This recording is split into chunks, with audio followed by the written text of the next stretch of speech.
Boletim de notícias. CBN Conexão Brasília, com Rômulo Pinheiro.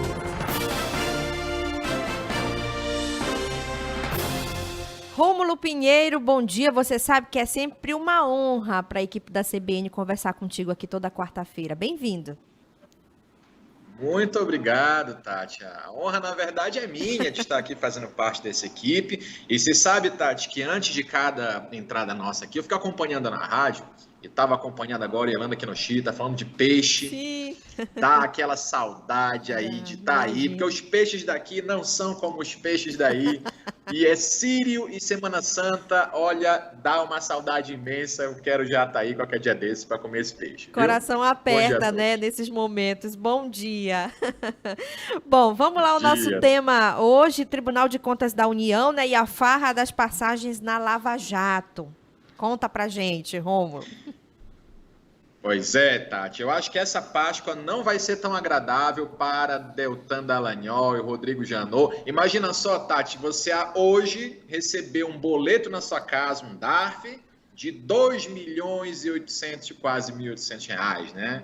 De uma cobrança. E olha, o professor estava falando aí, o nosso entrevistado anterior, sobre imposto de renda, já dá aquele nervoso, né? Mas imagina só receber um boleto desse, Tati. E é claro que a gente comenta essas coisas de maneira um pouco mais leve, mas a situação não está tão leve assim para os integrantes da ex-Operação Lava Jato. Veja que o Tribunal de Contas da União, ontem, decidiu que a tomada de contas especial é um procedimento que vai apurar as responsabilidades pelo desvio de dinheiro público ou malversação de dinheiro público ou durante o período da Operação Lava Jato. E veja o que acontece, Tati. Desde 2020 que existe esse procedimento do Tribunal de Contas e foi de iniciativa do próprio Ministério Público a apuração desses fatos, porque os procuradores da Lava Jato à época fizeram aquela grande operação em Curitiba e alguns deles moravam em Curitiba e recebiam diárias e despesas de deslocamento como se morassem em outras localidades. Então, existem casos de procuradores, por exemplo, que poderiam ter sido alocados em Curitiba e esses valores seriam poupados nas verbas públicas. Então, essas informações chegaram ao Tribunal de Contas da União. É bom lembrar que essa malversação de dinheiro público, o Tribunal de Contas da União não faz parte do Poder Judiciário, mas tem o poder de analisar essas contas e dar pareceres, inclusive cobrando esses valores que foram indevidamente gastos. Então, o relatório do Tribunal do ano passado apontou o pagamento de mais de 2.5 milhões em diárias entre 2014 e 2021. E agora, a partir desse momento em que a decisão foi tomada, é claro que os procuradores terão um prazo para se defender, vão ter 15 dias aí para se explicar, ou então pagar esse famoso boleto, esse famoso DARF aí de 2 milhões e pouco. É claro que esses valores serão diluídos entre os demais procuradores que receberam diárias ou despesas de deslocamento para situações em que não havia necessidade desse gasto público. E é claro que hoje, sempre quando a gente fala sobre isso, a nossa caixinha de mensagem aqui, vem um monte de mensagem amorosa, dizendo que a gente, né, falando um pouco ruim da gente, né, mas é importante que nossa audiência é um pouco mais qualificada, e eu posso falar isso aqui abertamente. Sim. A gente tem que olhar essas operações e entender que não existem heróis na República. Quando alguém se coloca na veste de herói, de salvador da pátria, pai dos pobres, caçador de marajás, né? Ele não pode estar acima da lei. E é isso que o tribunal vem fazendo. Ninguém está acima da lei, como era uma frase costumeiramente dita pelos próprios membros da Lava Jato.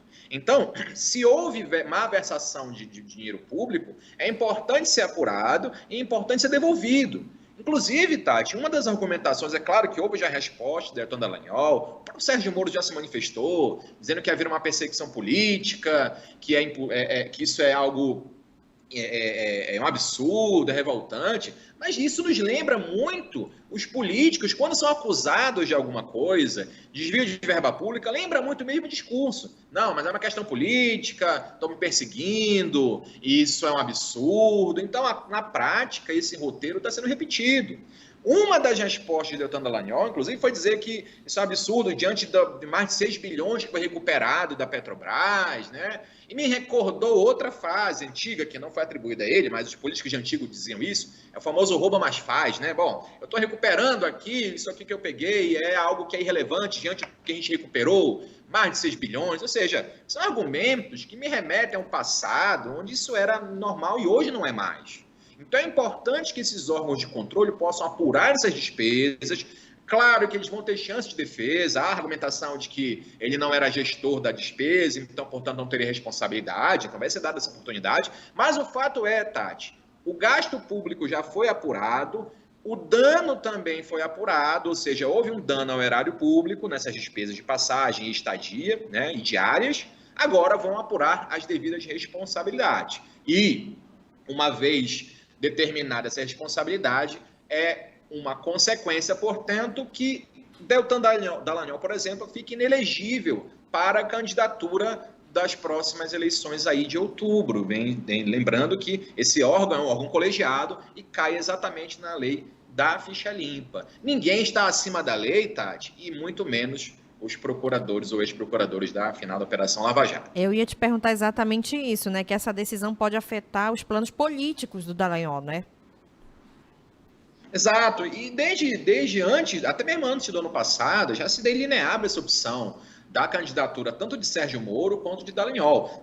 A expectativa do partido do Podemos, que é o partido do Dallagnol, é fazer com que ele tenha obtenção de uma votação recorde no Paraná e possa alavancar, trazer mais candidatos, né, do próprio partido para compor a base ali do Podemos. O próprio Sérgio Moro está numa situação complicada na questão da terceira via, a candidatura dele foi retirada em tese, mas ele promete voltar em outra oportunidade.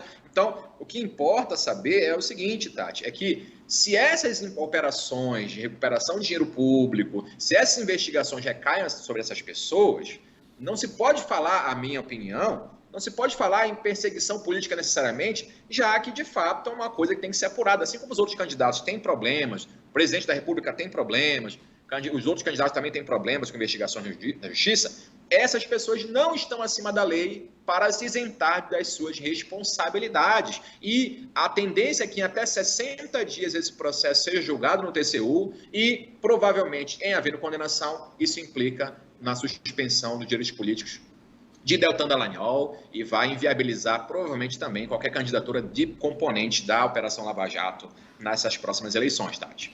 Rômulo Pinheiro, muito obrigada por compartilhar com a gente o seu conhecimento, né? O que está acontecendo em Brasília, os principais assuntos, trazendo sempre a visão de um paraense, contextualizando com a gente aqui na Rádio CBN Amazônia Belém. A gente te deseja um lindo feriado e na semana que vem estaremos juntos por aqui de novo, tá bom?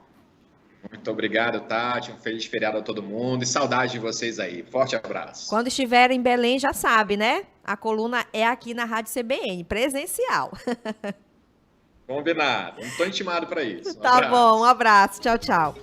11h44.